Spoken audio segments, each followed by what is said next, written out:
Bismillah. Bismillah. Good morning and welcome to the judges, teachers, guests, and participants of RISIS 2026. Now, I'd like to introduce our judges today. The chief judge is Dr. Nurul Emilin binti Abdul Khalid, Principal Assistant Director, Public Health Department, Kedah Health Department. The second judge is Ms. Hanisa binti Talaha from SMS Sultan Mahmud. The third judge is Ms. Normisha binti Nur Hisham from SMS Langor. And I, Ainur Najma binti Nur Azam from Sekolah Menengah Agama Persekutuan Labu, while the timekeepers Nur Aisyah Umaira binti Muhammad Sabri and Shahrul Amma Amani bin Shahrul Nizam are from Academy Sains Pendang, Kedah. Now, allow me to read the rules.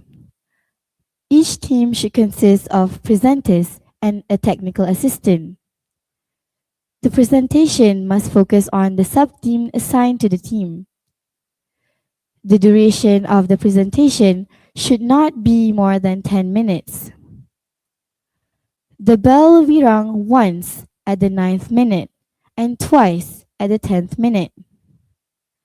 A question and answer session will be conducted after each presentation.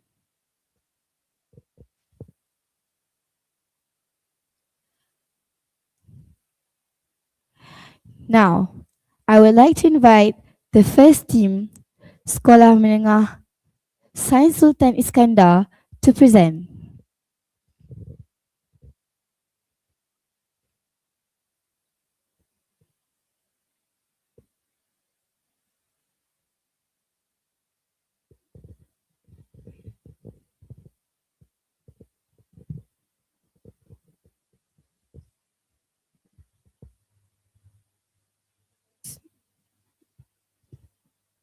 Hello?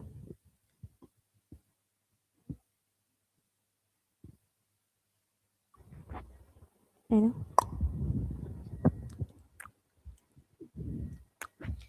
Imagine waking up exhausted, grabbing an energy sugar drink instead of breakfast, scrolling on your phone all day, sitting on a desk all day, and wrapping it up with scrolling on your phone until 2 a.m. For most youngsters nowadays, this is not a bad day. This is a daily routine. Therefore, Bismillahirrahmanirrahim. Assalamualaikum warahmatullahi wabarakatuh. We are from Sekolah Menengah Sains Sultan Iskandar, bring you to the title Youth Wellness in the Digital Era, addressing unhealthy lifestyle among teenagers. But before that, let me introduce myself. My name is Nur Faizatul Akmal. This is my senior Arisha, and this is Muhammad Irfan Mizal. Next. Okay, so first in our research, we'll be telling you the definition. Second, the problem statement and objectives. Fourth, the methodology. And next, we will tell you and show you our data analysis, our suggestions, and to conclude, findings and conclusion. Okay, so first, we'll be going to the definition. Definition of youth wellness in the digital era. Wellness in the digital era is not just about us being not sick. It's about the overall physical, mental, and emotional well-being of young people in a world that is heavily influenced and shaped by technology and social media. Technology nowadays is supposed to connect other people from one to another, but now it is redefining our health in the most unexpected ways.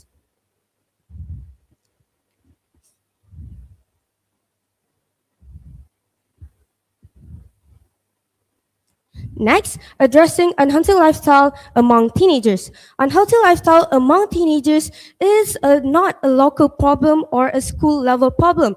It is a worldwide problem and need global effort to improve youth health and well-being worldwide.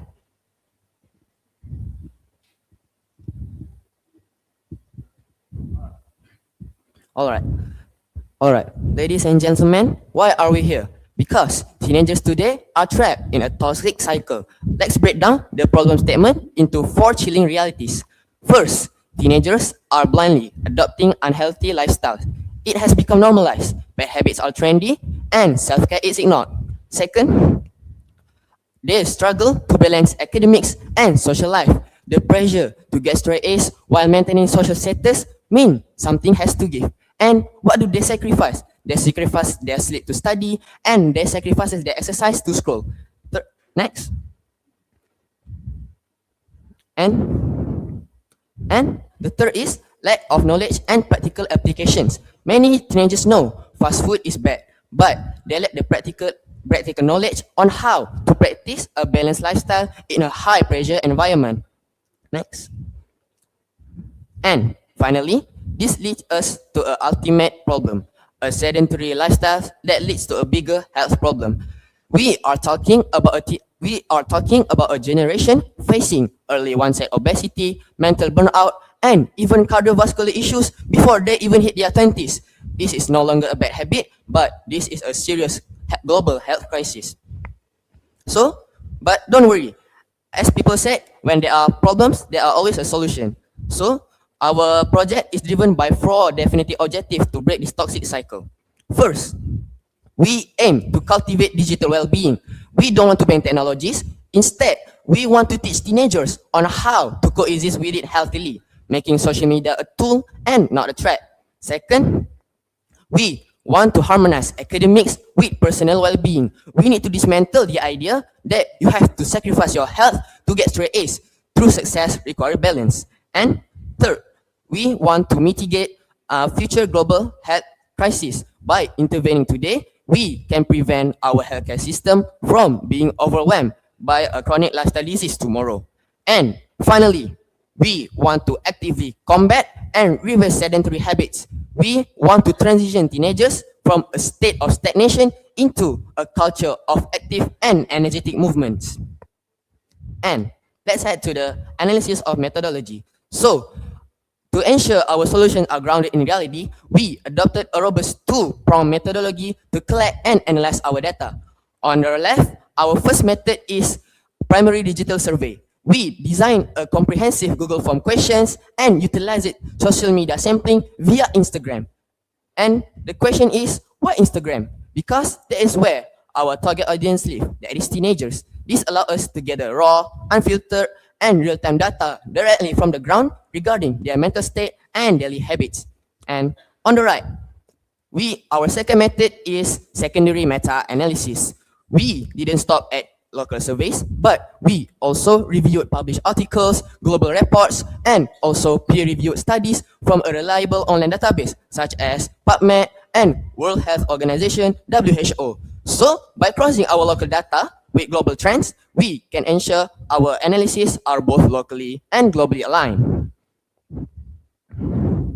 Now, let's dive into the data. These are the questions we chose based on the Google Form we created to support and strengthen our research. Our first research question asked how many hours do you sleep daily? The results were alarming. Over 50% of survey students fail to reach the recommended minimum of 7 hours of daily sleep. Health experts generally recommend 7 to 9 hours of daily sleep for teenagers. When our body denies this much of rest, you are actively damaging our academic focus, memory retention, and our mental health. Our second recent question shifted to nutrition. How often do you skip meals due to studies or busy schedule? A massive 66% of students admit to skipping meals, with 56.5% of students doing it sometimes and nearly 10% of students doing it very often just to catch up with their school schedules. Nutritionists warn that constant and chronic meal skipping could disrupt our metabolism and could lead to constant fatigue and weaken our immune system, making us physically vulnerable. Finally, we ask the ultimate question: have these unhealthy habits affected your emotional well-being? Another 66% of students reported a direct negative impact on their mental and emotional health. Mental health experts warn that physical neglect, such as poor sleep and meal skipping, directly accelerates students' academic burnout and anxiety. When our body, we think we are sacrificing our bodies for our grades, but in reality, we are destroying both. Now, how do we solve this? To solve this, we propose a multi-stakeholder framework where schools provide the structures, parents provide the cushion, and students take the action. First, schools must shift from academic factories to wellness centuries by organizing dynamic wellness program alongside balancing out academic schedule that space out deadlines so students won't need to sacrifice their night to finish their assignment. Second, change begin at home.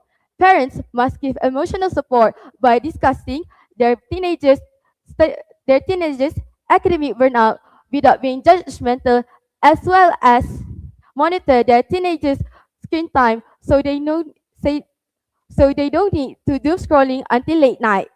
Lastly, external solution and efforts without personal accountability means nothing. Students must own their future by managing their time efficiently and thinking, resting as restarting, but not quitting.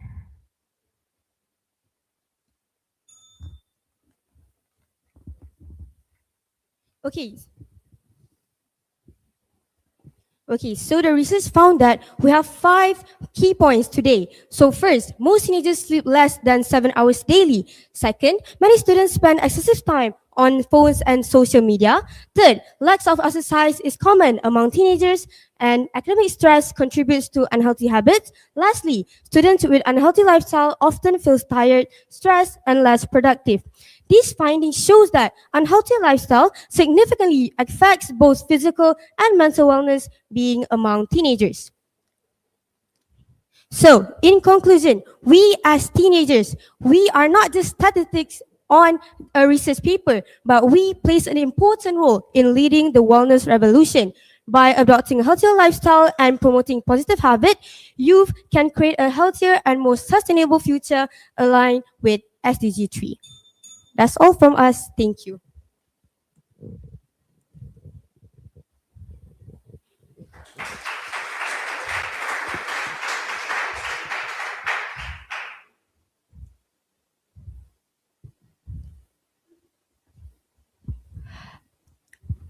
I would like to invite the judges to ask questions. Uh, okay, dengar? Okay. Good teamwork, good effort, and good presentation, Tanya. Okay, I just want to know about the methodology. How many respondents was participate in the Instagram and in Instagrams?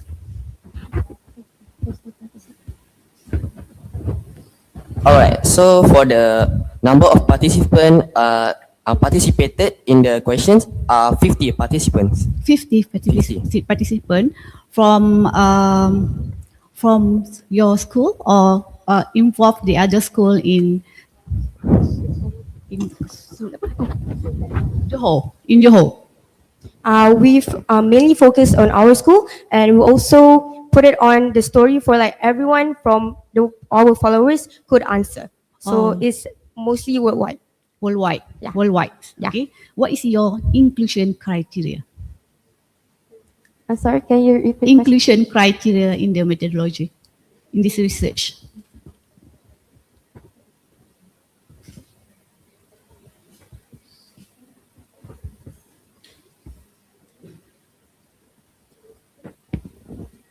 For our inclusion criteria, we mainly focus on the teenagers, on the age itself. So like we're focusing on the individuals around 13 to 17 years old only. Good answers. Okay. I have one question. How does your research relate to your assigned sub-team? Okay, so our sub-team, which is wellness revolution, youth leading the change, and our topic for our slide, our research is youth in the digital era. So youth in the digital era is actually means teenagers that shaped by technology, which is right now our era is full with technology and moderns. So we want to the relation of the something and our research is that we want to say that the youth can change the global crisis, which is the unhealthy habits through media, through online, and through digital, such as our methodology. We use great benefits of the internet to give out our questionnaire to teenagers to receive their raw data. Okay, I can add on.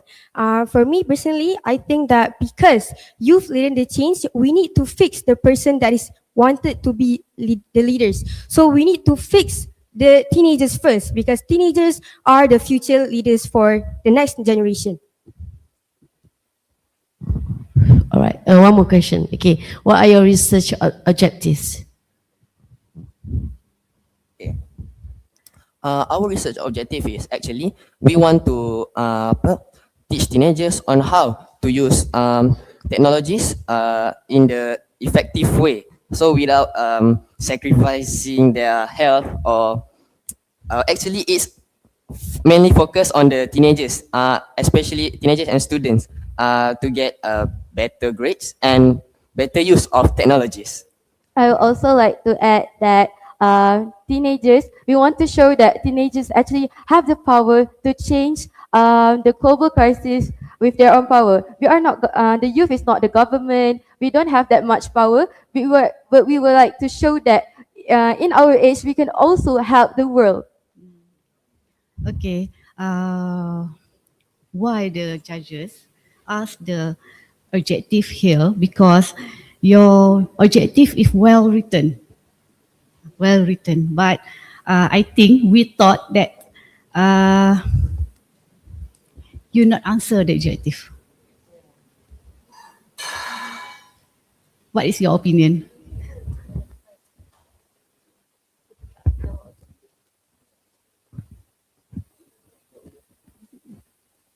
Okay. Actually, it's we are trying to shape teenagers in the technology era. As people know, influence in social media are very big, right? So there are very some unhealthy things that can be influenced in the social media, right? So teenagers can blindly adopting the unhealthy habits in the social media, such as eating so many fast food and sacrificing their sleep to play games all the day. So what's the consequences of that? Their grades can they are actually sacrificing their grades and their health. That's all. Thank you for the interesting presentation.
Now, I would like to invite the next school to present, Sekolah Menengah Sains Kepala Batas.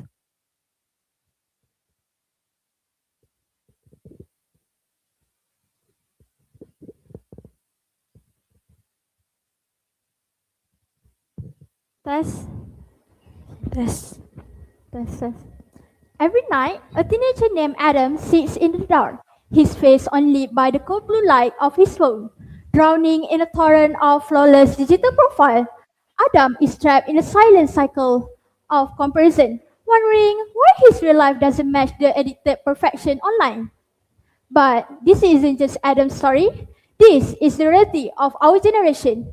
Seeing this play out forces us to step back and analyze what is happening behind the glass. It made us question massive digital paradox. Are we just passive casualties, victim of the screen? Or do we have power to become masters of resilience?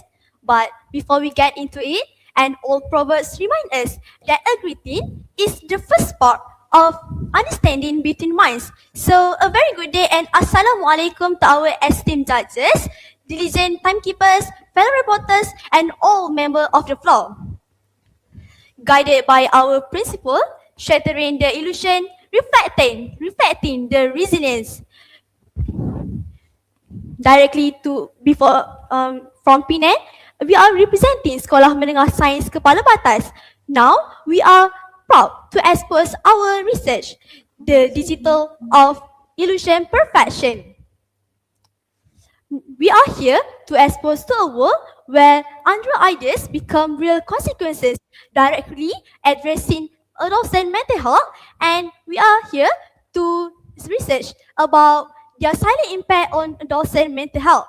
Before it, allow us to introduce ourselves. My name is Mirza Zafira, and my co-presenter is Nur Iris Aina. And behind the scenes, we have Irfan Daniel and our supervising teacher, Miss Sarah. Let us start behind the glass first. Ladies and gentlemen, the digital world on our screen carries familiar echoes. So, allow me to define our parameters first. Digital beauty standards are unrealistic expectation of appearance, internet by filter, and pushed by social media algorithm. It is an artificial version of perfection that treats natural faces as flaws that desperately need to be fixed. In stark contrast to that, our weapon against this crisis is resilience, a power of young people to adapt, filter, and bounce back when facing digital obstacle. But the question is why we need to talk about this today? Because this problem is omnipresent. It leaves no physical wounds, yet it haunts our youth 24/7 right through the screen, and it causing chronic self-esteem erosion. Furthermore, it triggers a dangerous baseline shift. Social media filters are rewriting what a normal face looks like. As teenagers scroll through thousands of altered images daily, the natural human face with its normal pores, texture, and asymmetry is suddenly perceived as abnormal or flawed. This brings us directly to our problem statement. Social media platforms have become dominant spaces, promoting heavily filtered ideas and fostering severe appearance anxiety among adolescents. Despite this, there is a critical lack of Malaysian-specific empirical evidence to effectively protect local youth mental health. To bridge this gap, our research objectives are threefold. First, we want to identify exposure levels to beauty-focused content and its influence our body satisfaction. Second, we want to examine the relationship between altered image and the severity of appearance anxiety. Third, we want to assess whether psychological resilience can truly sustain adolescent well-being against the digital body dissatisfaction. To ground our study in credible evidence, we conducted a quantitative survey using Google Form. And we managed to get a total of 226 respondents from Malaysian adolescents aged from 13 to 17 years old. Then, we triangulated the finding with analysis of 6 peer review, alongside an audit of toxic online subculture like the looks maxing trend. Moving on to our key finding to our study, our data illustrate that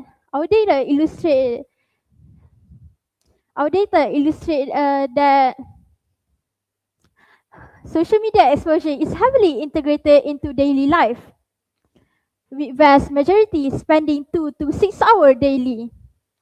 When analyzing our survey mean score, we found out a state of moderate body satisfaction, with skin tone receiving the lowest body satisfaction score, followed closely by fitness and weight. Interestingly, our respondent reported a relatively low baseline for appearance anxiety, meaning that social media exposure rarely translates as severe psychological panic. This next slide reveals why 74.8 of our respondent possess moderate to high body satisfaction. They have the active capacity to recognize and filter out harmful online content. However, we cannot ignore the remaining gap. There is still 1 in 4 adolescents that still have a bad low exhibit resilience, leaving them deeply vulnerable to digital distortion. This brings us to our scientific interpretation. Exposure does not equal to vulnerability. So by simply seeing a filtered image does not automatically break a teenager's confidence. We break this now into 3 distinct layers. First, the shield. Second, the reality. Lastly, the move. We will look at the shield first. So, at the shield, digital resilience act as invisible psychological armor, deflecting toxic aesthetic standards before they cause internal harm. Second, the reality. If an adolescent know how to visually deconstruct a filter, they can scroll safely on social media. Third, our entire educational paradigm must shift away from performative, ineffective device bans toward active digital training. In short, we cannot clean up the entire internet, but we can teach our youth how to shield themselves using social media. To operationalize this, we propose 3 strategy initiatives. First, the government level. What we will do at the government level? So, the government level, we propose to platform enforcement, and we will platform enforcement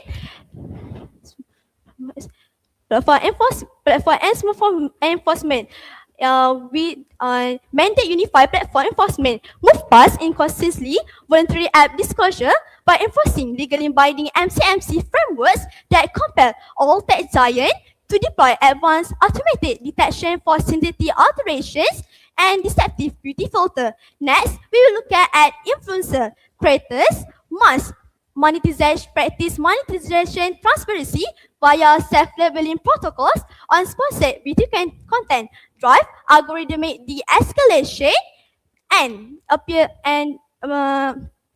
actively break toxic feedback loops by diversifying content streams and dismantling harmful beauty standards. And finally, school administration. School must shift away from device bans and focus on active psychological empowerment and leveraging existing student leadership networks like PRS, Pembimbing Rakyat Sebaya, to drive students to student counseling. When students talk to their own peers about digital wellness, the impact is much stronger from the ground up. To wrap up our study, let us look directly at our ultimate takeaway and strategic recommendation. Our first bulk highlight the main discovery. Our data break the common myth by proving that high social media exposure does not automatically translate into psychological vulnerable. When a teenager is equipped with internal mental strength, the digital pressure is neutralized. Next, under youth empowerment, We argue that from restriction to empowerment is the only real path forward. School must abandon ineffective device ban and pivot toward active, purely critical thinkings, and literacy framework. And finally, for policy and platform accountability for true long-term demand expanding MCMC scope.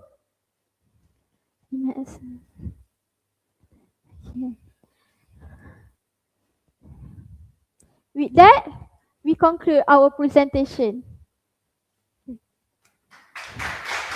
We now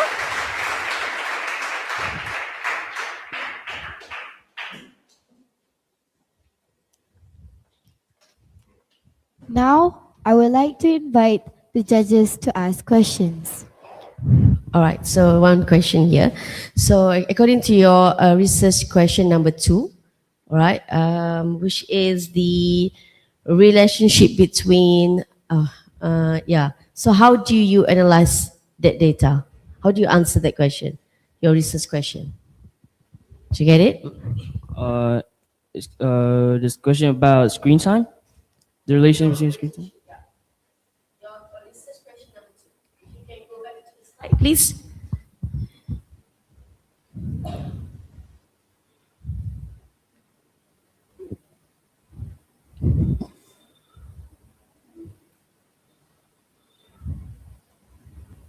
Okay. I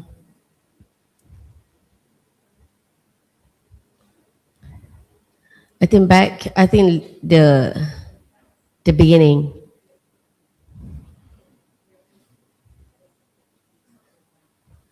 All right, there. It could be there somewhere over there. Not yet.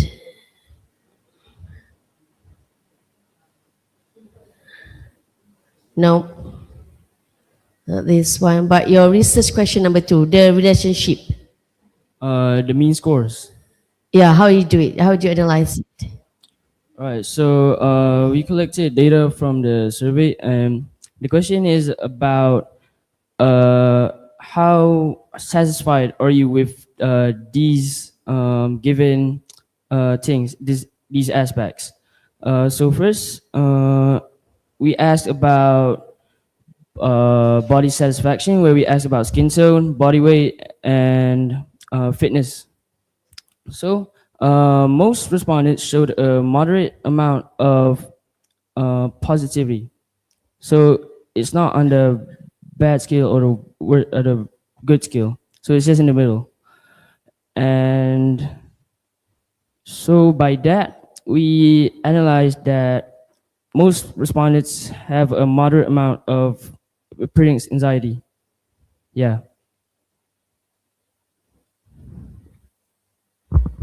Okay, good research, good efforts, congrats. And there is 2 questions about your research. First is about methodology. You said that involved the various school. How many school involved? There's not a specific amount because we distributed the link to people, and we asked people to share it to other people. So there's not a specific amount of schools that are contributed to this research. Okay. But there are people from Other states. Sarawak and Sabah. Okay. Maybe you can say there is this national level. I guess, yes. Okay, yes. And then one more question about in methodology. How many female and male involved in this research? Right. So females showed the ratio to female to male. Female is larger. There are larger respondents of females. About I don't know the exact number. Yeah. Did not measure. Okay. But, yeah. About your initiative, I can go back to the initiative. There is 3 initiatives that you propose. One is government, and then the second one is about Influencers. Content creators. you can't control. If government and influences can't control, but what is in school? What did you do? Already do, not the initiative, not the propose. Can you repeat the question again? There is 3 initiatives that you propose. Uh-huh. Okay, 2 of them you can't control, but in school you can control. You can propose to your admin. What did you do? Now, what did your school do to support your study or to to what mental What your school have done? yeah, what your school have done? Yes. Actually, due to time limitations, we haven't done anything with the school, but our plan is to connect with the body of PRS to teach students about digital literacy, like how to analyze fake filters, like if this image has a filter, or yeah. So by that, student to student, peer to peer is more effective.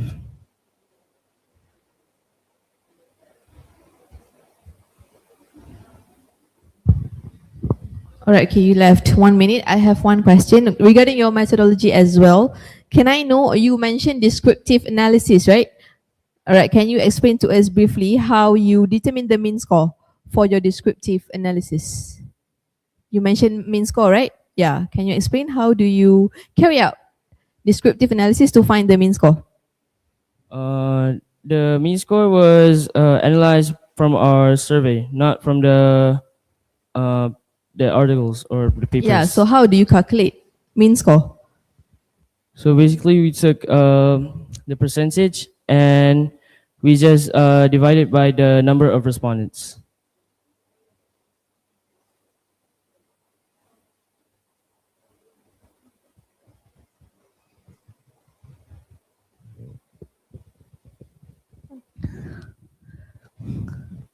Thank you. Thank you, Sabah, for that fascinating presentation.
Hello.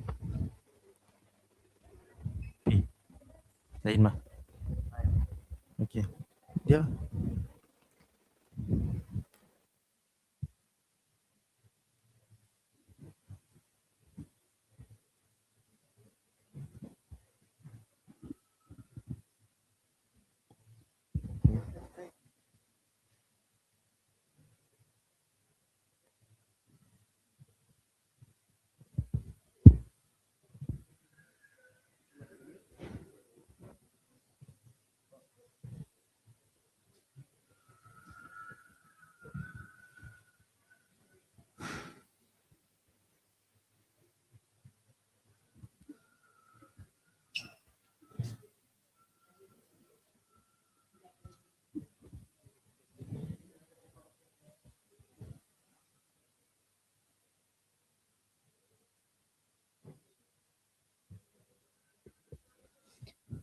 Now, I would like to invite the third team to present. Um,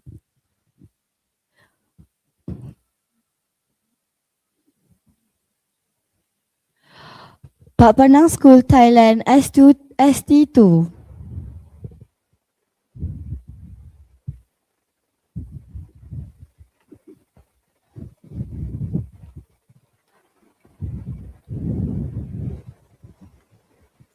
Good morning, all respected judges and everyone attending in this presentation. We are Fit Forward Community Team from Pak Panang School, Thailand. I am Pisit Keo Tachip. I am Hongsarot Pidasak. I am Wanakon Kong Sang. And our advisor. Oh.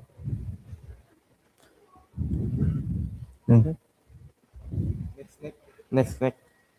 And our advisor, Mrs. Lakhana Sengpel. We're proud to present our research project, Fit Forward Community, a health campaign for students to motivate students to take better care of their health and build healthy habits. It is instruction under the theme Good Health and Well-being, SDG 3, and Sub-Team 2, Wellness Revolution, Young Learning the Change. Next.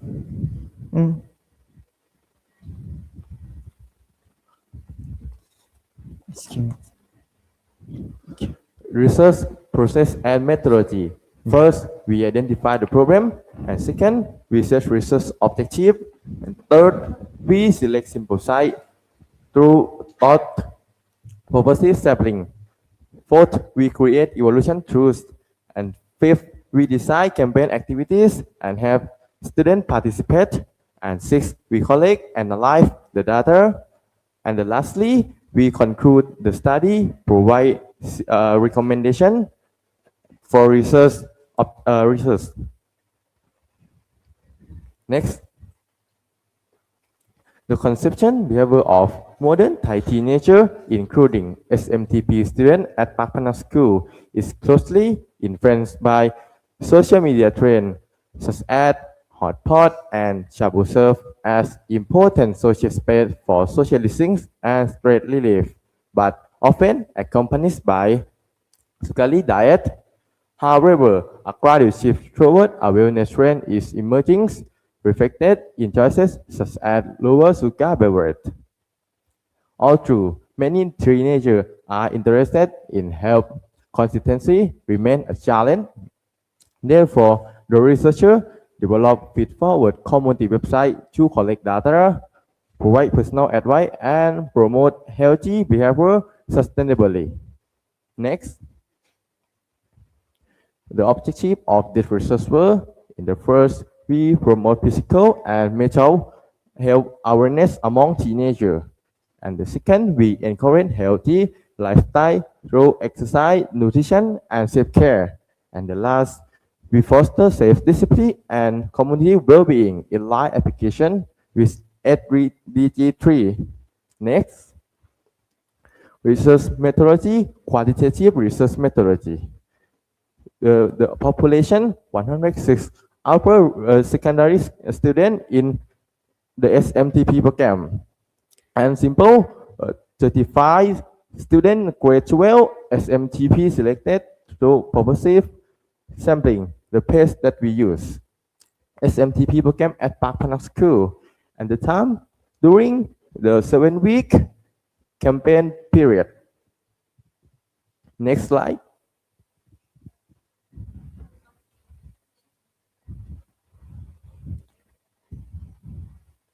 Activities. For the first week, we selected target group.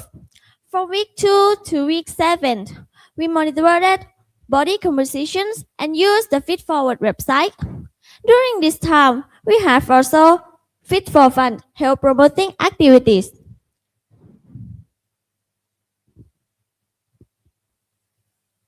Activity 1, first to 5. For the first week, focus on examining a purposefully selected sample of 35 students aged 15 to 18 years who participated in the campaign. We use Line application to communicate with the participant.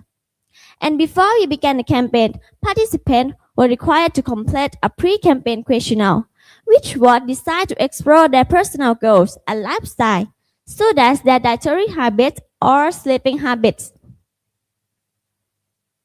Activity 2. Feed forward body composition monitoring. In these activities, participants took body composition analysis test using a body composition analyzer. The participant recorded the body weight, visceral fat, skeletal muscle, body fat, and metabolic rate. And then the researchers then compared and inputted the participant recorded data to the standard values. Activity 3. Feed forward website. Feature more. Each participant used the Feed Forward website to help them in deciding and modifying their behaviors and activities they should be committed to. This is our Feed Forward website. In the first part is participant personal information. In the second part is daily activities and eating habit. In the third part is personal medical conditions. And the last part is mental health status. Activity 4. After participants required to complete a pre-campaign questionnaire, they will see daily missions and AI food scan. Risks and recommendations. Add this simple gamification to keep user engaged. Activity 4. Fit for Fun. We engage participants through collective physical activities held during after-school hours and weekends at fitness centers and public parks within the Bak Panang district.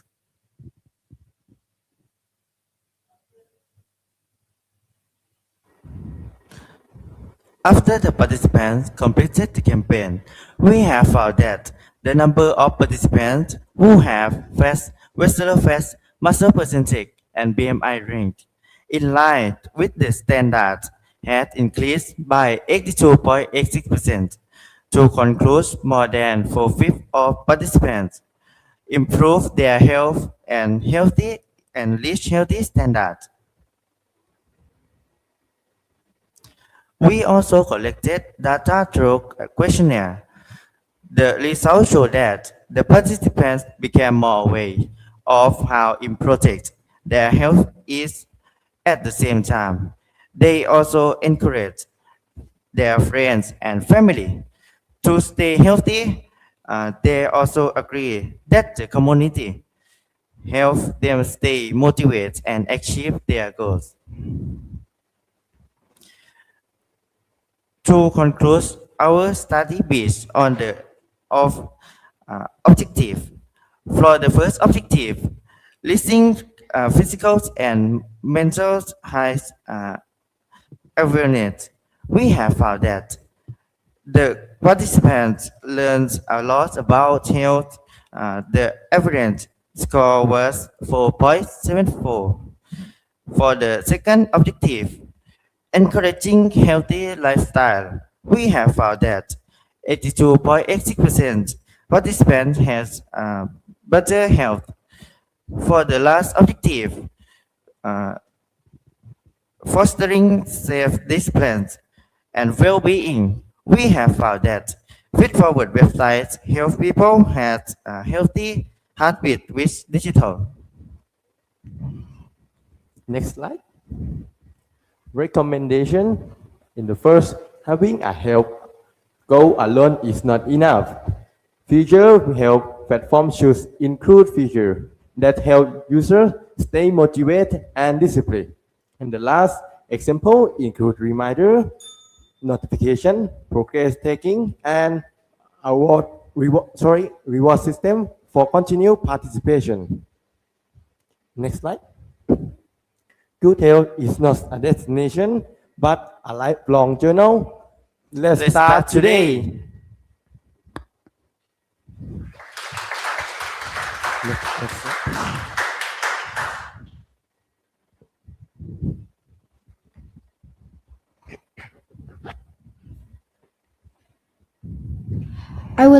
invite the judges to ask questions. A very good study. Congrats. Thank you. Okay. I just want to know, this interventional study. Again, please. Interventional study. I just want to ask you. I thought yes. Yes, this interventional study because you have pre-data, but do you have any post-data? Yes, but you not included in this presentation, right? Yeah. Okay. Do you measure weight, the participant weight before and after? Because you have visceral fat, you have fat, and then you have muscle skeletals, but do you have any post data? Have or not? Yeah. Have. Right. Yes, I have. Can you show to us Show the post data?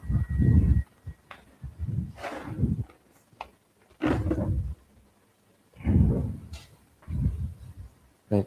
This slide. Before and after. Before this is okay. before and this is after. Okay. Thank Yeah. you. This is above the standard. Yeah. Weight, no. The body weight is not. BMI, no. No data. Yeah. Oh. Oh, the BMI there. BMI. Thank you. Yes. Okay, sorry. Okay, the other question from the other judges. The website is your own. You create it. Yeah, we Yes. create it. You create. Yeah. You create it. And you use in your school only, or you use with other school. You share it with other school. In now we use only in our school, and in the future we will share it to other school or other community. Okay. Okay. Thank you. Thank you. Oh, yeah. Thank you for the stimulating presentation.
No, test.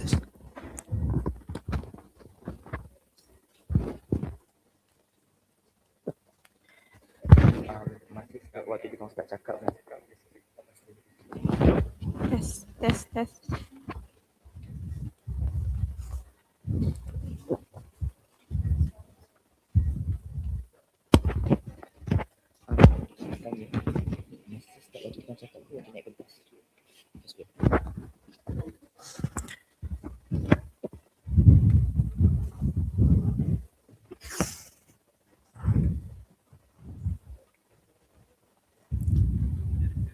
Oh, okay.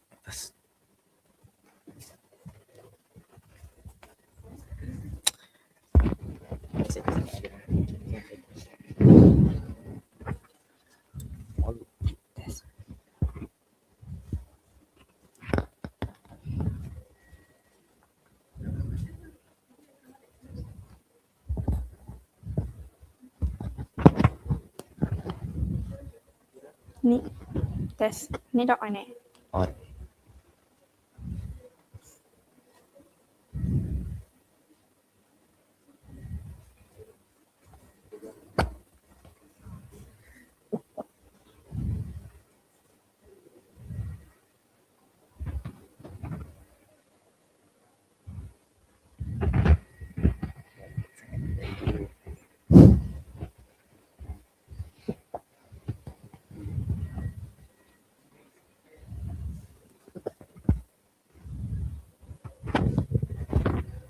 Next, I would like to invite the next school, SBB Integrasi Rawang, Sepinta, to present.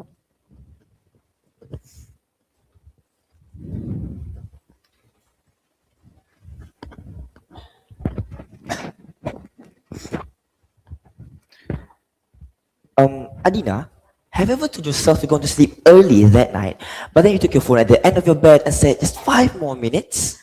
Honestly, almost every night. Same here. And somehow, those 5 minutes turn into an hour, and then an hour turns into two, and before you know it, exactly. I'm pretty sure all of us have experienced this before. And yes, I mean all of us. But why does this happen? Is social media really the problem? I mean, is it really the villain in every teenager's and young adult story?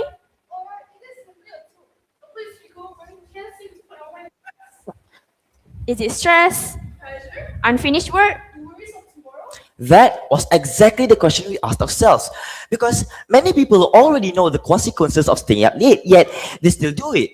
Why? So, do you have the answer? Well, no, not yet, but probably at the end of this presentation, we all will. But before that, please sit back, relax, and enjoy the show. Assalamualaikum warahmatullahi wabarakatuh. And a very good morning to our honorable judges, moderator, our accurate timekeeper, and my distinguished audience. Today, me and Spinta will proudly present Youth Unplugged. Screen away. Before we are moving on, let's first get to know our teammates.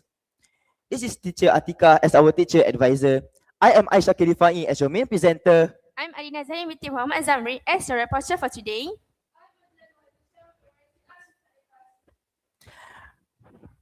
This is our table of content. Feel free to read through the slide. So Aish, what's the meaning behind our title? You're right, I almost forgot about that. Before discussing our project, let's first understand the meaning behind our title. Youth Unplugged refers to a generation that uses and controls technology instead of being used and controlled by it. Screen away refers to a prolonged digital exposure, especially during late night hours. This includes social media scrolling, gaming, watching videos, and other online activities. Mind's sleep refers to reduced focus, cognitive performance, and memory retention caused by insufficient sleep. What was our sub-theme on again? Our project falls under the sub-theme Wellness Revolution, Youth Leading the Change. What does that mean? Okay, so wellness refers to maintaining physical health, mental well-being, and healthy lifestyle habits. A revolution is a major change that transforms the way people think and behave. Therefore, a wellness revolution refers to a modern shift where young people adopt a healthier and a sustainable habits to improve their quality of life. Aish, what is our SDG? Our project falls under Sustainable Development Goal 3, Good Health and Well-being. It is one of the 17 goals set by United Nations with two main objectives, which is to ensure healthy lives and promote well-being for all people at all ages by the end of 2030. But why do we pick sleep as our main project? Why not about obesity and mental illness? Oh, well, this is because sleep is one of the most important foundations of health. Yet, it is often sacrificed for entertainment, screen time, and studies. Without sufficient sleep, our physical performance, mental well-being, and life and learning performance may also begin to decline. Did you know that people that are aged 15 to 24 years old are considered as youth under based on the United Nations? But we're in Malaysia, so... In Malaysia, youth are officially defined as individuals aged 13 to 30 years old. Globally, youth make up around 27.3% of the world's population, and it is equivalent around 1.8 billion people. To put it into perspective, if the youth were to make up a country, it would be the most populated country on the planet. Therefore, if a problem was to affect them, it will not only affect themselves, but it will also affect the future of society and the world itself too. So Aish, what's going on worldwide? Nowadays, youth are more connected than ever before. However, they are also sleeping less than ever before. Why is that? With the rise of smartphones, social media, and digital lifestyles, many students spend long hours on their screens before bedtime. As a result, sleep deprivation has become increasingly common among adolescents worldwide. This is very concerning because sleep deprivation may affect your concentration, your memory retention, decision making, and most importantly, overall cognitive performance. Having all those problems at a young age, that's pretty bad. This led us to our research. Many students experience sleep deprivation due to excessive nighttime social media use. Despite being aware of the awareness, many students, this behavior remains common among students and may affect their cognitive performance, sleep quality, and concentration in class. Therefore, we established two objectives for our project today. Objective 1 is to investigate the level of sleeping habits and level of sleep deprivation among students. And our second objective is to determine the relationship between late night social media use with students' sleep quality and cognitive performance.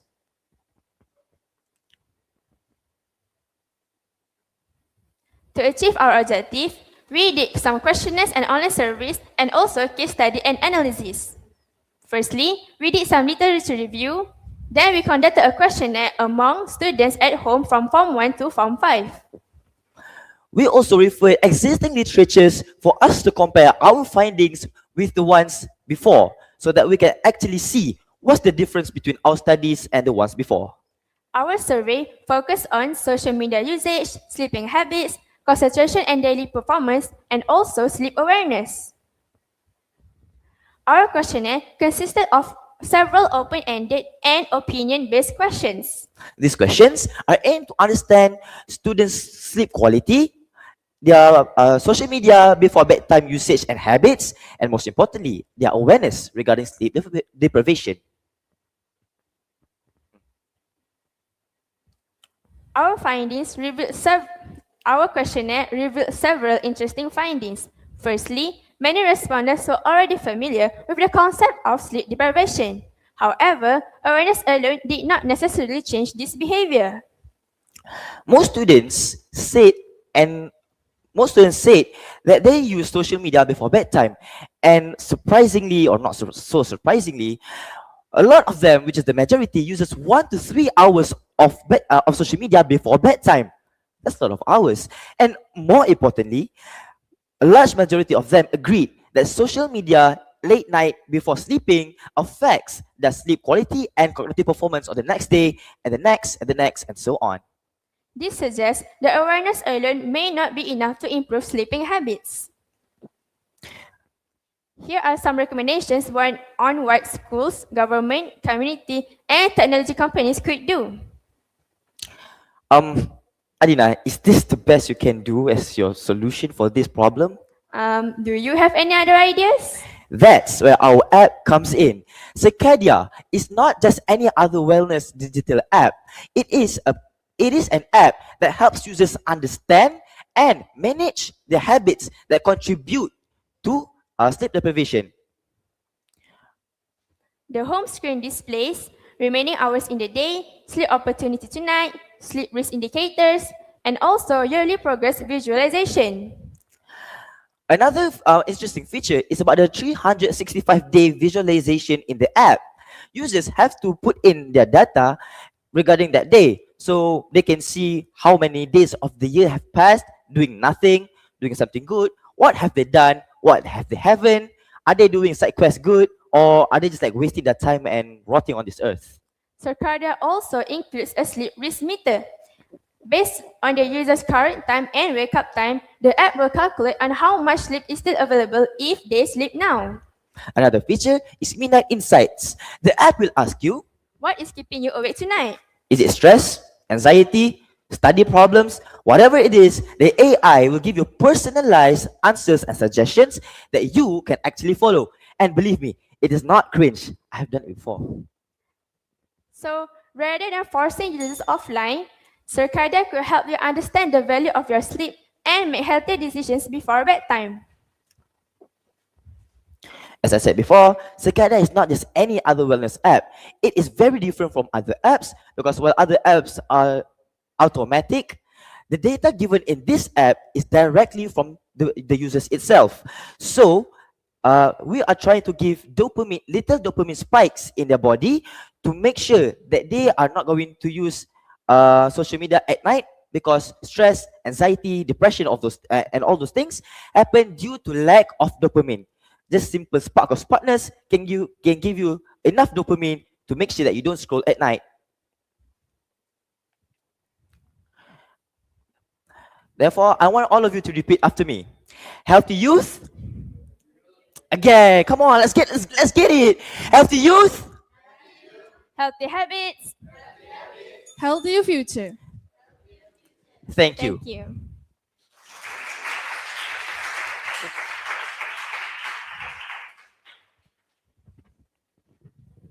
Now, I would like to invite the judges to ask questions. All right, you mentioned that you have carried out questionnaires, kan? You have done questionnaire for your quantitative data. Can you explain more on quantitative data? How many respondents? What's the findings? We had around 127 respondents. Did you show that on Oh, your yeah, slide? yeah. Do you have that on your slide? Can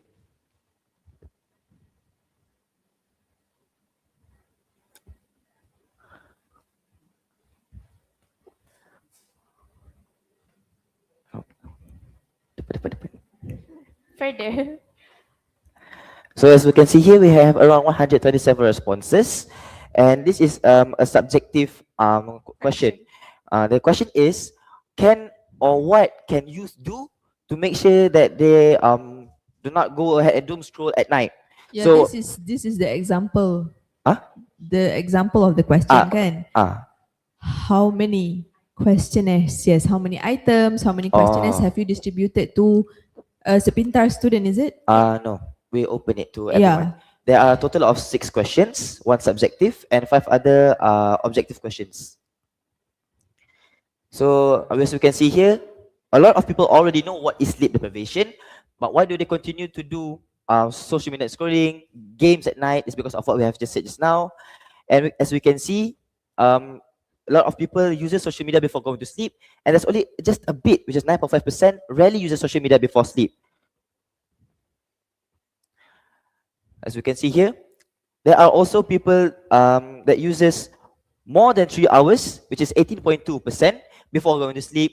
And as we can see, a lot of people strongly agree that late night social media use affects the sleep quality and cognitive performance. Anything else? Did that answer your question?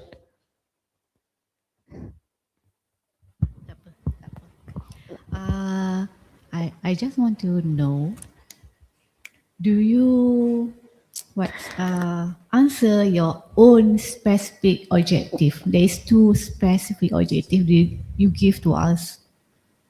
Did we answer it? Yeah, Does that mean like did we achieve it? Did we achieve? you answer the specific objective. There is 2 objectives you give to us. Yeah. One is about the, Determine relationship between social media late night use. and then Yeah. answer or not? There is data about that. There is data because as we can see here, Just show us. just show. Relationship, okay.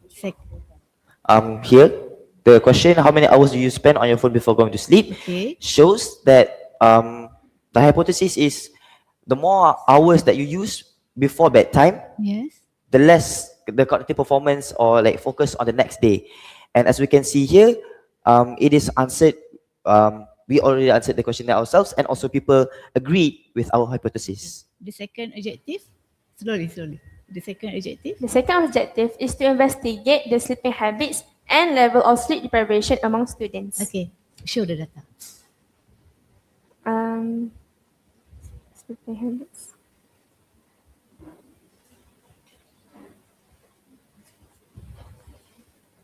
What was your objective again? We need to investigate the sleeping habits and the level of sleep deprivation among students. So as we can see here, students already agree that social media usage affects their daily life with cognitive performance and so on. So I guess it actually answers a bit, if not fully. It already answers a bit of the first objective, and we can see here the second objective is answered. Hypothesis accepted. Okay, thank you. Okay, certain. Okay. Okay, thank you. Thank you very much. Okay. Good study.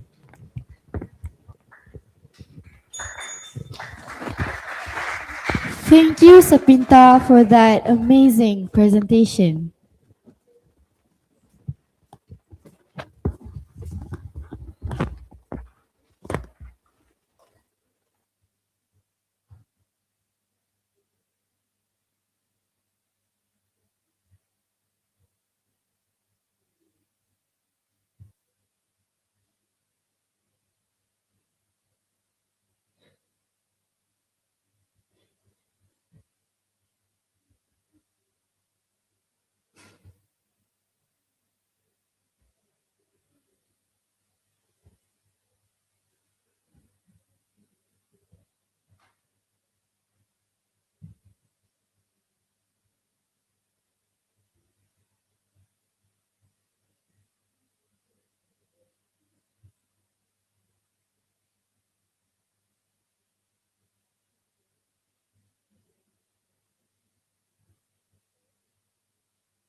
Now, I would like to invite the next team, Sekolah Menengah Sains Dili Jazz, to present.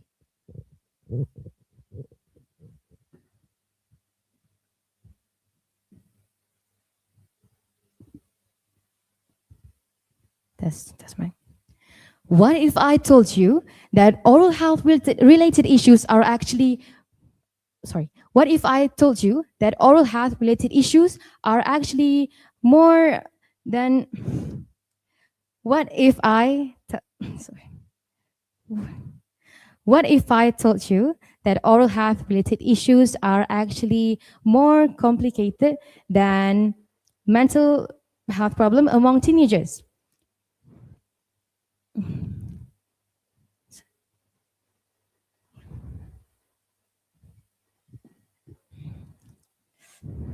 Sorry.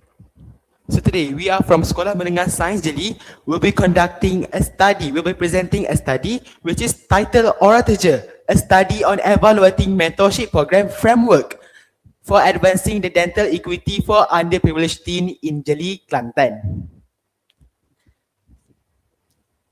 Okay. All right. So, Assalamualaikum warahmatullahi wabarakatuh. I greet to honorable adjudicators, Miss Moderator, precise timekeepers, and the members of the House.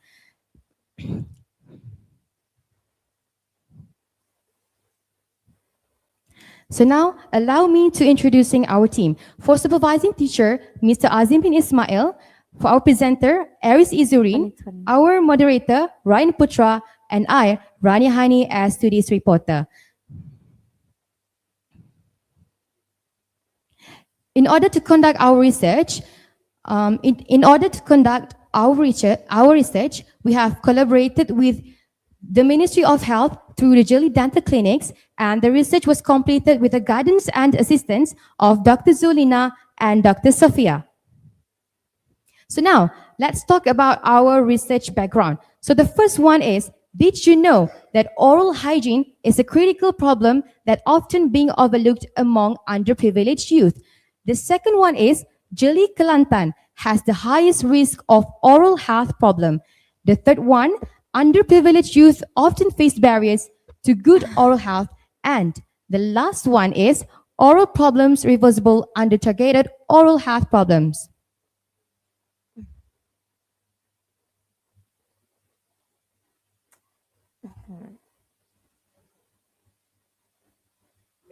All right, so Ryan, what is our problem statement? Next, for the problem statement, we have identified 3 problem statements. Number 1, financial problem. Underprivileged youth in Jeli, Kelantan could not afford to buy essential basic dental cleaning kit. Number 2, they also are unable to get dental treatment. And number 3, they could not afford to pay for the transportation fee to go to dental clinics.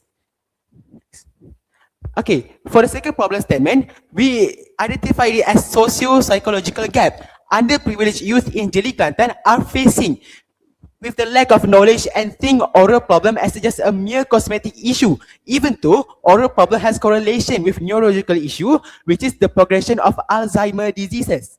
Number 3, dental anxiety. They refuse to go to the clinics because they are scared with dentists. Next. For our last problem statement, which is unhealthy habits. Underprivileged youth in Jeli, Kelantan are engaged in overconsumption of cheap and sugary snacks because it is very cheap, because they are in poverty. And number 2, they also do not brush their teeth after eating this kind of food, which making the problem far more serious because it will lead to plaque build up and also lead to cavity build up. Next. So Rania, what is our research objective?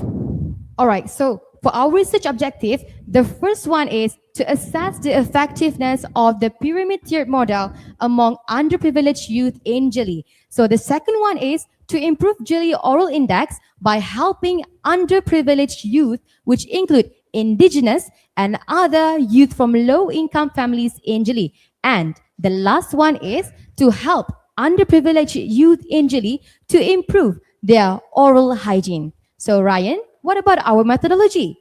So we have divided our methodology into 2 stages. For the first stages, we have identified the problem and create a solution based on the problem. And for the second stages, we evaluate the solution created.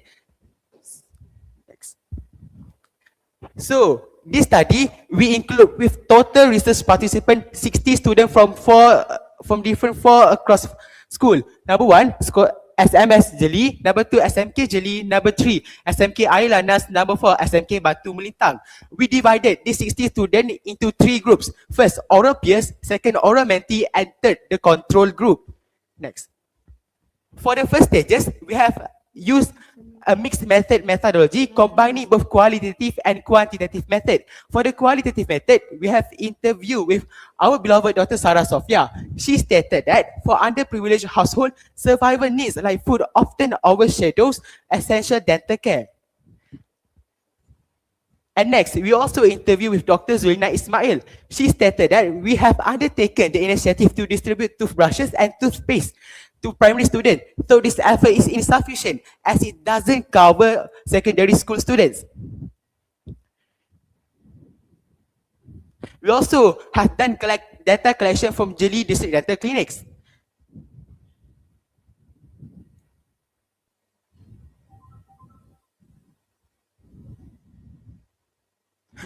As you can see on the second box, percentage of 16 years old population maintaining orally fit status.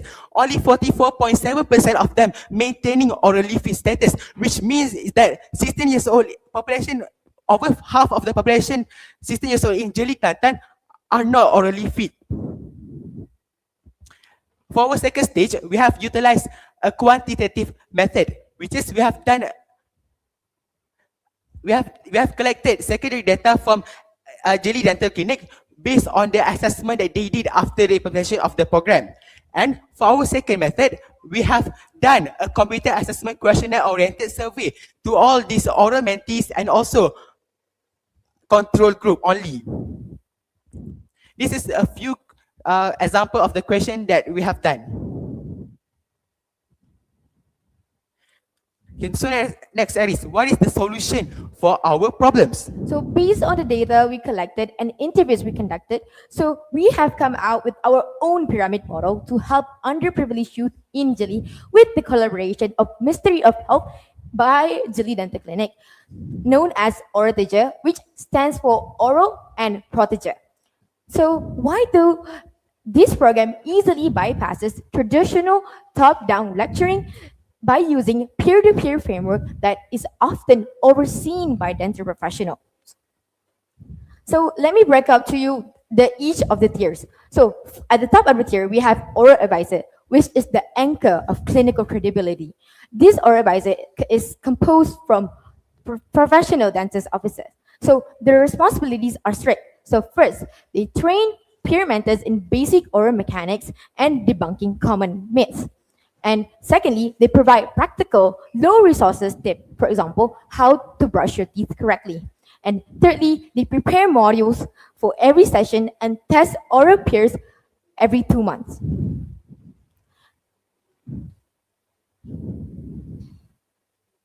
And at the second tier, we have oral peers, and their role is the guider and the behavioral model.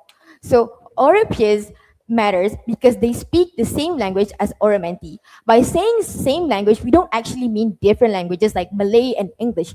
We meant that oral mentee can communicate with oral peers with relatability, simplicity, and shared experience. And secondly, it will make the journey easier by removing complex oral terms and adult lecturing. This oral peer will become the oral mentee's oral role model. Okay, so at the last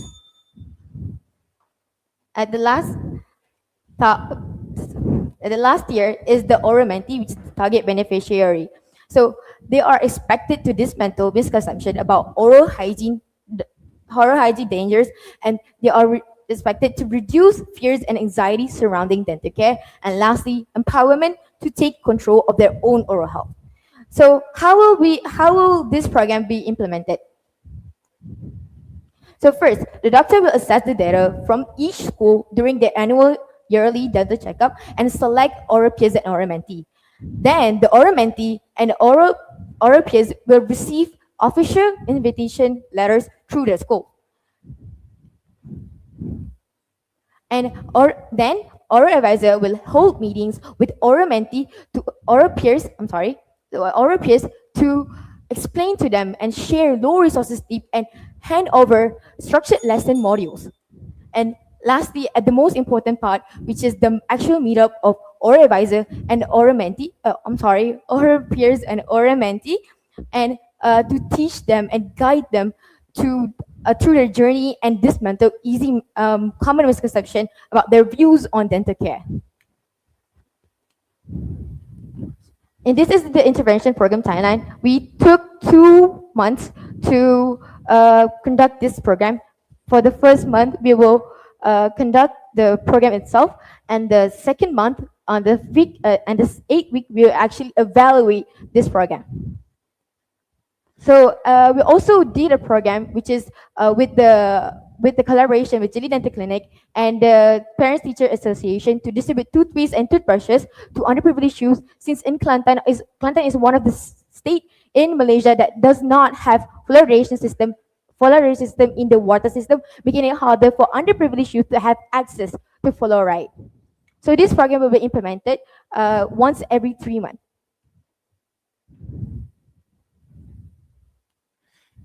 We stand strong with our social cognitive theory, which is Albert Bandura social cognitive theory.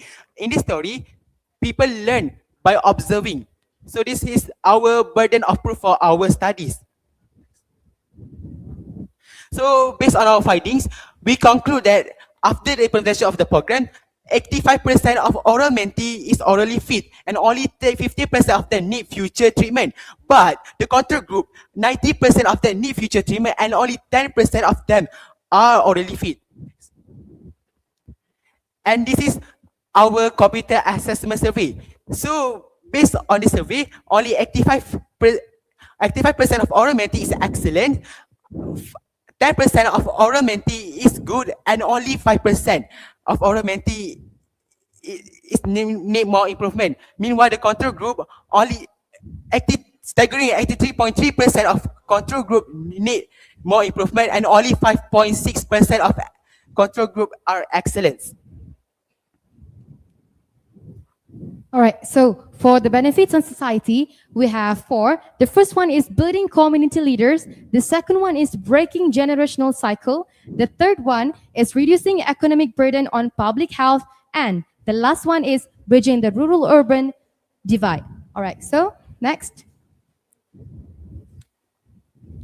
So for the recommendation for the future study, we want to expand oral TJ to other districts in Kelantan, and secondly, to design and train testing a standardized open source digital training platform, a mobile app or a web portal where dental professional can upload video models to selected student leaders nationwide and can undergo certified oral TJ PM mentor training remotely. So in conclusion, oral TJ has successfully revolutionized oral wellness in Jeli by making oral peers as the youth that leading the change under the supervision of oral advisor. And also, oral TJ has successfully changed the oral well-being of underprivileged youth in Jeli, Kelantan. So this is the proof for our studies. Citation.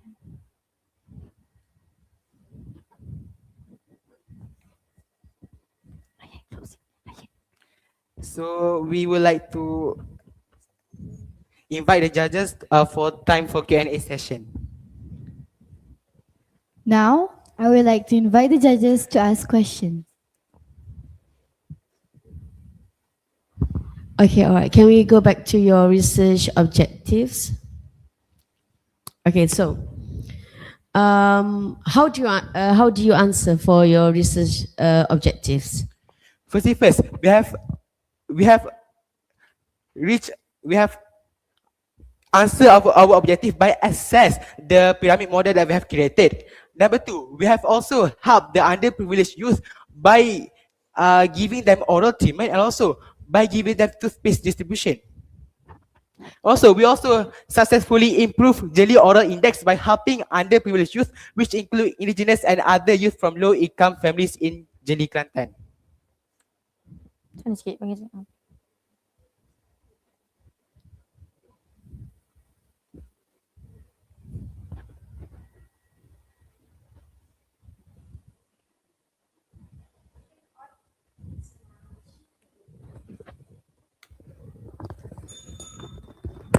Thank you, Jess, for that fascinating presentation.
Now, I would like to invite the next school, Sekolah Menengah Sains Kuching Science School, to present.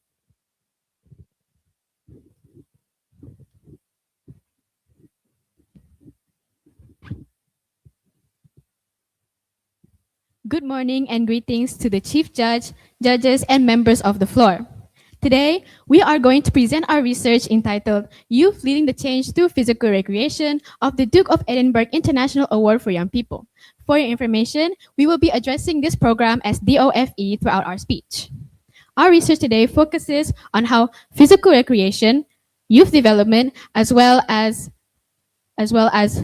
confidence can be implemented in science school. Before we begin, allow me to introduce our team. This is our teacher advisor, Madam Kaisara Abdullah.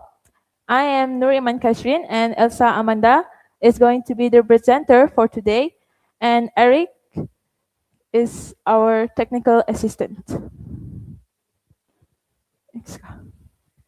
Now, before I start explaining our research, I would like to point out the main contents of our speech.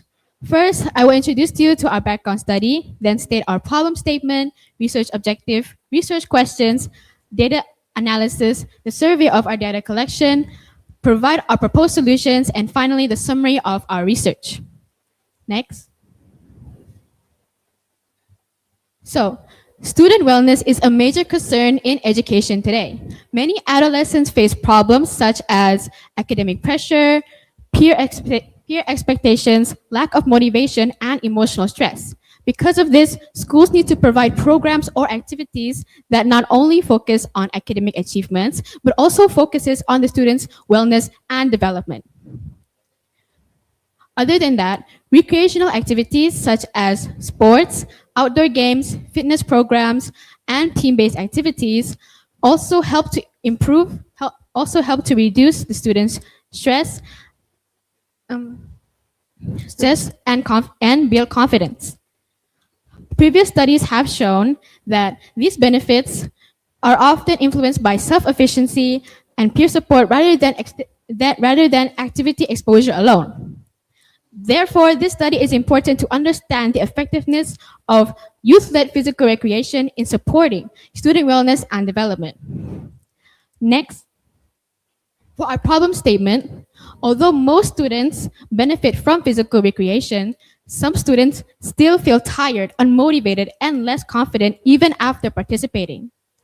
Therefore, this study examines on how youth-led physical recreation can better support student wellness as well as development in science school. Next. Our research has two objectives. The first one is to determine the effects of physical recreation on students' development and wellness. And the second one is to examine on how youth-led physical recreation can strengthen the science school community. From the research objectives, we come up with research questions. So our first question is, does physical recreation actually have an effect on overall wellness? And second, can youth-led physical recreation contribute to youth development in science school? So if we look upon here is the table of data analysis of our literature review. We can see here that recreational and team-based activities, for example, sports and outdoor games and so on, can improve physical health, social skills, self-esteem, and teamwork. This means that schools should provide more activities that are recreational and team-based. Second, the literature review also shows that youth-led programming can increase leadership, confidence, well-being, and give the students a sense of ownership. This means that when students are given the chance to lead, they are not only participants, but they also are decision makers and become role models for other peers. Next, the literature review also considers the DOFE model as a structured development program because it combines physical activity, community service, skill development, as well as adventurous activities. This can develop life skill and as well as personal growth for the students who are involved. And lastly, the literature review highlights on the importance of inclusivity and accessibility. A good program is a program that involves all students, especially those who are less active and require more support and encouragement. Next. So here are the few examples of references that we got to form our literature review. We obtained these references from sources such as Google Scholar and with the assistance of Consensus AI. Next. So for our research, we use mixed methodology, which is quantitative data and qualitative data. For our quantitative data, we use questionnaires that administered 10 DOFE students of Form 3. We selected these 3 students because they are the pioneer batch for our school. Next, we also obtained SEGAT data of 515 science school students in the year 2025 to analyze their BMI. And lastly, we conducted interviews with students who are also involved in this program, as well as with parents via phone call regarding their opinions on youth-led physical recreation. Next. So from the data that we analyzed, here are the results. From the questionnaire, we created a pie chart. And from the pie chart, it shows that 88.9% of students feel stress relief as well as energetic after participation, while 11.1% feel otherwise, meaning that even after they participate, they still feel unmotivated, tired, and lethargic. Second is from the data of the SEGAT test that we have collected from the science school students. It shows that 14.4% of students are considered obese, while 12.9% of students are considered as overweight. This means that more attention has to be given to these students to be more involved in physical activity. And lastly, we found out from the interview that both students and parents alike think that youth-led recreational activities not only can build confidence for the students to join more activities, but also strengthen the connection with peers and create a much more supportive and encouraging environment for their friends. Next. We also decided to analyze PAJSK data of the year 2025. As we can see here, 93% of students are involved in school activities, which are co-curricular activities, co-academic, as well as a part of a leadership group, for example, prefects. And 7% of students are not involved in these school activities, meaning that they could be the group of students who need more support and encouragement. Next. When we compare the literature review with the data that we collected, we found several similarities. So first, the literature stated that recreational sports and team-based activities can improve physical health, self-esteem, team works, and social skills. Our data shows that 90% of the participants reported the same result. Next, the literature review stated that youth-led programming can improve wellness, leadership, ownership, and well-being. So again, our data showed that 90% of the participants experienced the same result. Next, the Duke of Edinburgh model supported structured development through challenges, physical health, and community service. Our findings shows that this combination taught participants to be socially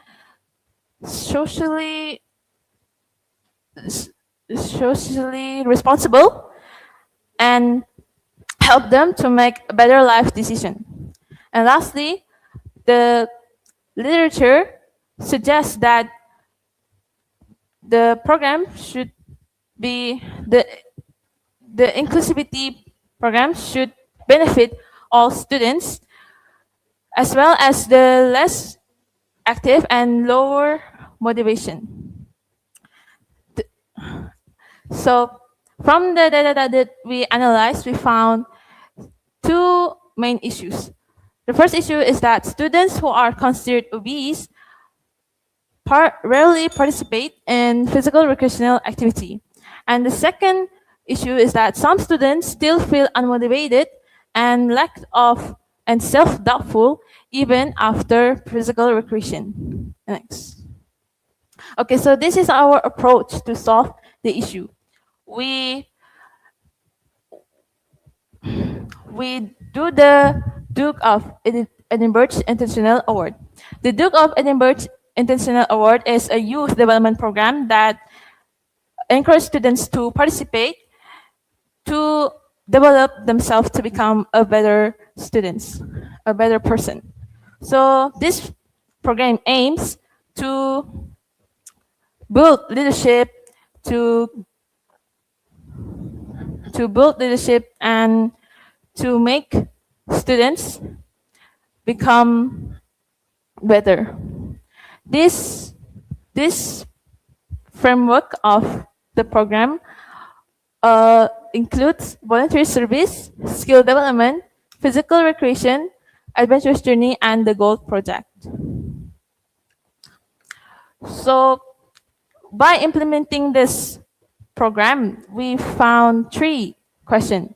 So why do we implement this program in science school? So we implement this program to open the doors of opportunities for students to become a better individual in the future. Next, how? So the teachers will be the facilitator of this program, but the students will lead the activities that is carried out in this program. And who? So the program should include collaboration with local communities and NGOs to support the community service and adventurous activities. To summarize, we identified the solution for the 2 key problems. First is to encourage the students to choose the activities that they are keen to try. Next is to inspire teachers, parents, or peers to continuously support students throughout the activity. And lastly, students can choose a beginner-friendly physical activity as a start. Therefore, we encourage science school and other schools to implement the DOFE program to create a healthier and better individuals that are equipped with leadership skills to move forward. Thank you. I would like to invite the judges to ask questions. Elsa.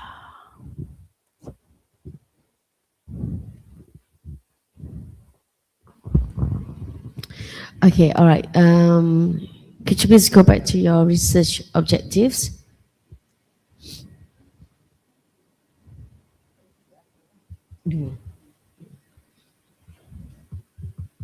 Okay, then. Okay. How do you answer for this question? I mean, like, if you go for research question, sorry.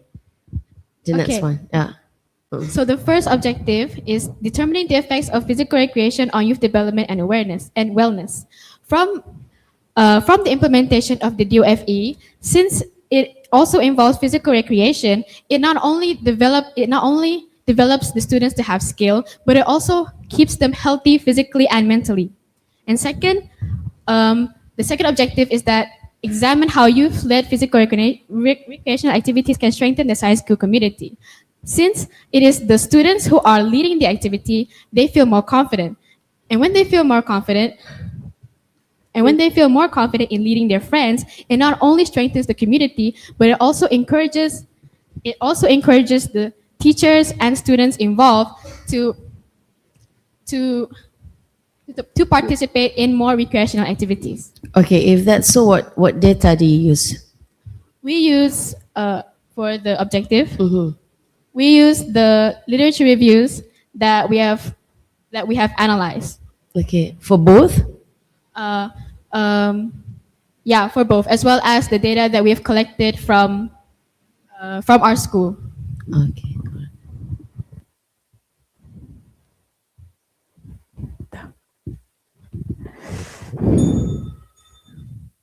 Thank you, Science School, for that amazing presentation.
Thank you to all participants. So now our session is closed.